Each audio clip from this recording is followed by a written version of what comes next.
Thank you very much for inviting me to this. It's interesting to look at a field where I have been working, of course, mainly with analog and seen digital as only a distribution medium. Now we see things which are born digital, but I'm not going to talk about that. I'm going to, because I have the point of view that you cannot have separate philologies for separate carriers. That seems, or distribution media, that seems illogical. You need to unify, and that means that in the end you need to find out what is special about digital that requires certain extra features to what we have already. So we shall need to concentrate on what we have already, because that is still lacking in the whole field of audio archiving, audio restoration. And so I'll be going to some very fundamental concepts. Let's see if we go down here. Yes. I'm going to bring an appetizer, a sort of appetizer for using fundamental concepts of sounds, of storage of sounds, and for reproducing sound. And I shall also bring some demonstrations, some audio demonstrations later on, which are kindly furnished via the system here and the master switch, master control down there. In order to use an intellectual approach to reproduced sound, we must understand how it was generated and the decision processes involved in particular. We talk, for instance, much about recorded sound, and we say that the sound was extant at one time and it was then collected and then reproduced later. But that is really not the fact, because what we have the important thing is the listening, the situation, what are we listening to? And some of these sounds are not collected as original sounds at all. They were synthesized and either put in with the recorded sound or just on its own. But they exist on a carrier and we need to keep them available, and so they need to be transferred. We have then to look more in detail on the decision process. What is a decision process? Well, if you have choices, you may try out things, and if you have criteria, technical criteria or standards, you may have something to adhere to. And when you make an attempt to record or transfer something, you then check, have I done it correctly? Have I done it to my standards? My standards could be artistic. Have I obtained what I wanted? If not, you have to go back and do some of it again, maybe adjust some parameters and things like that. That is called feedback. And that is one of the most important things in all human endeavor. This is the feedback that is so necessary. And as we see when we look at the whole thing, you don't need to look at this terrible schematic. This terrible schematic is something I've used for years, but it helps focusing, but it is also found in publications, so you don't need to look at it. The important thing is down here, where there is a transfer process, and that is also a feedback process. We heard about standards. They are in some respects made for transfers. They are not just technical standards. There might be. I have come across an archive in which peaks of noise were removed by driving the whole tape into saturation. So all the peaks were pulled down, and you didn't have the clicks anymore. Now, that's one way of doing it. It's not a standard, and I would not recommend it. Now, at the same time, the process leaves traces that are not intended, and they constitute secondary information. When we reproduce in order to transfer the intended sound to a new carrier, we also have quality criteria, the feedback, and it must take into account also the secondary information. It takes time. Bibliothèque Nationale made a study, and they discovered that the time factor is 27. For every minute of recorded sound off a mechanical sound carrier, you need to spend 27 minutes in getting it right. That is not feasible. Nobody does it. It's precisely what Bill said. It is simply an impossible situation for the future. And that was just the primary transfer. Now, here comes one fundamental consideration. In analog, we are moving in a Galilean world. Why am I saying this? Well, because Galileo uttered the famous words, "Eppur si muove," yet it does move. And that is the essence of analog recording. You have to have relative movement between the carrier and the machine. If you don't have that relative movement, you have nothing. In a video, in a film, it's different. If you don't have relative movement, you have a still image. You may have a bar in the middle and top half of below and the lower half above the bar, but you have something, you have an image. But in audio, you have nothing if you do not have movement. When you have digital, for the first time, you can have sound without any movement. Why? Because digital is just a table.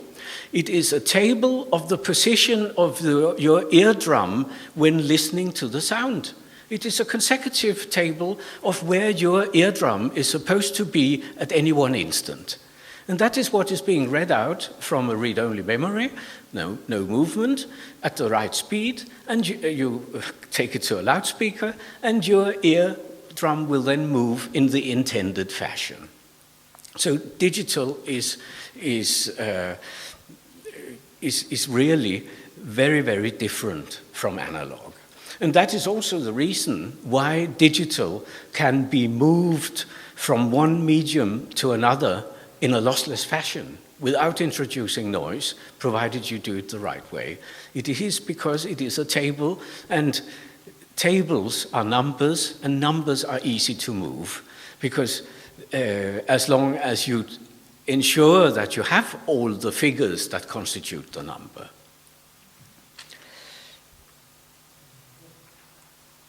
Now, this is to prove it. Look at this image. This is a still image, and we can see that it is going to make a sound, but it is not yet making one. We can see what it's going to be, because it's encoded. We know which notes we are going to hear, but we hear nothing. It is still, there's no movement. Now, I take this sheet of paper here. That is one sheet. They come in boxes with 500 sheets, in packs, and these packs are put in boxes, and there are 2,500 sheets. In the digital that has become a household standard, and that is the correct term because it's no longer a professional standard, we have a particular resolution. We have 16-bit.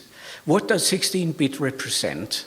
Well, it represents that you're able to distinguish between two piles of paper, one this high and this 26 full boxes in height.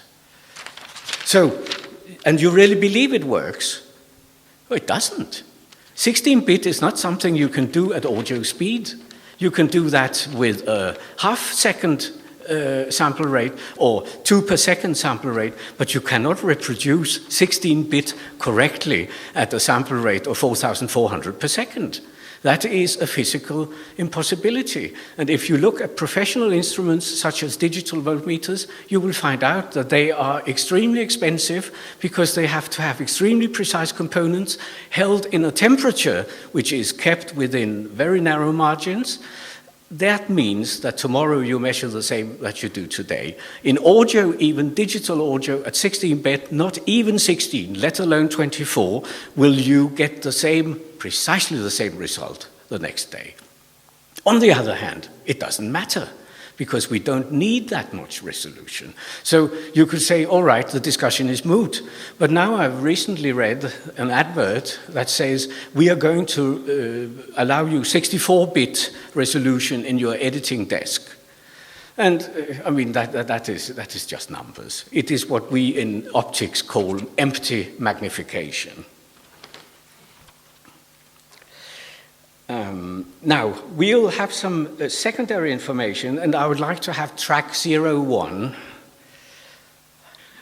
No, it doesn't.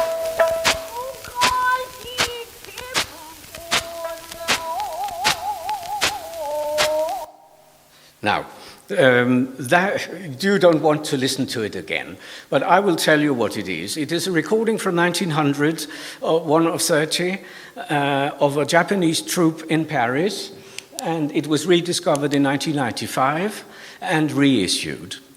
And why do I like it? Well, the other tracks, shall we say 28 out of the 30 tracks, do not have this noise. What does this noise tell me? It tells me it was transferred at 78 RPM, because you can count it.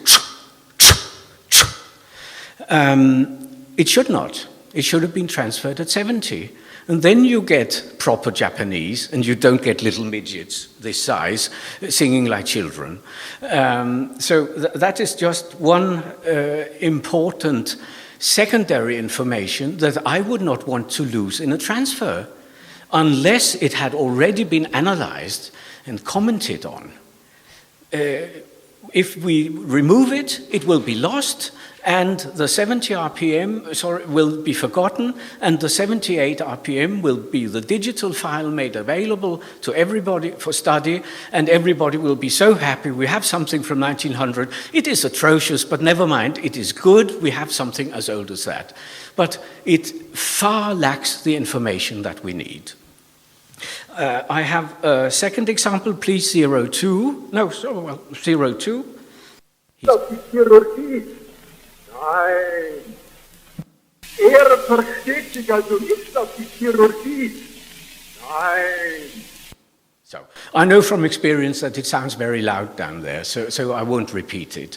But it is a question, it was an attempt, it was not a definitive and archival transfer made of a famous Austrian actor, and it had been noise reduced to a degree where they had increased the linear distortion, that is the frequency distortion of it. And the second copy of what you just heard was meant to illustrate, and I can't hear those loudspeakers from here, so I don't know what it would be, but it would be clearer. I have removed some of the horn influences in the recording with some success, but not total success, because it had been exaggerated due to the noise removal process. It is quite clear that a lot of better work could be done, and perhaps has been done. I would not exclude that at all.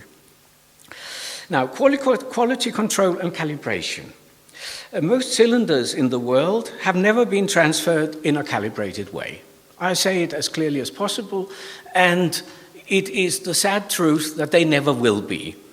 There's been discussion about a calibration cylinder to calibrate your pickup and mechanical system, including the vertical tracking angle, which is also always forgotten in cylinder reproduction.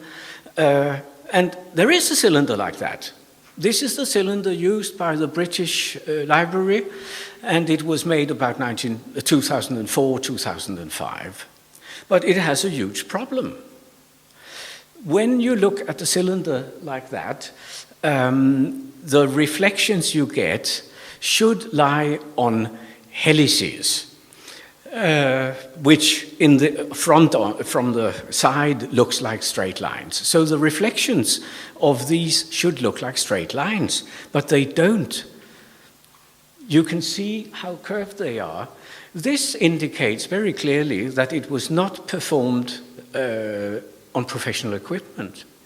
On professional equipment, you would have had precise alignment from rotation to rotation of the cylinder, because there is a fixed ratio between the frequency from your frequency generator to the speed of revolution at cutting the record. So this is, at best, non-professional, at worst, amateur. And I've seen a picture of the equipment used for recording it, and I don't wonder. It's not the oscillator, not the frequency generator. It's the constancy of speed of the cutting for the cylinder. But if you don't have a calibration cylinder, how on earth can you calibrate your pickups? You can do it to some degree, but it is moving it into a different arm and on a gramophone with a test record. That is obvious. You can still get test records with a vertical signal. That is possible, but you cannot calibrate on the equipment that you're actually reproducing. And you cannot control, because you don't have any information on the azimuth, sorry, not the azimuth, the vertical cutting angle for this cylinder, whether you are vertical, lagging, or advanced in front of that. And that has an importance even in cylinders. But that will never happen. It's, I don't see. It should, perhaps if we have a cylinder of Obama, a recording of Obama, and they want to have it reproduced perfectly, then there will be money, but for anything else, no. Now, rewind. I suppose this is also called rewind, although you have a tape recorder. This is a fantastic tool as a demonstration of the philological approach to digital sound. This is a digital simulation. Some of you have seen it demonstrated. It is a digital simulation of the action of reproducing an analog record. And it performs, apart from the fact that you don't have real buttons and real arms to move and so on, it performs and gives you the experience of reproducing, which has always been part of the commercial setup. The actual act of reproduction has been a ritual, and certainly hi-fi, which has existed for a long time, under other names, but it also existed in the acoustic period when you used your expensive gramophones, horn gramophones, has been part of the experience of listening in addition to the sound. It is not only sound. So if we now imagine that this particular gramophone has been used on a series of digital transfers of one and the same, thank you, lovely, one and the same actor, singer, what would it be like? And now I would like to have the next, which is 03, and you can play 03, 04, 05, all the way up to 14 in a sequence, please. Oh, sorry. That's it. Ah.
That's not possible. All right. Stop here, please. There are many, I have 12, and they are all different. They all have present different soundscapes, and I wonder how a future digital imagined gramophone would cope with these, how can we get back to what Caruso really sounded like? There is no way. We have to have the groundwork done in a proper way, and that is really the essence. Thank you very much for having listened.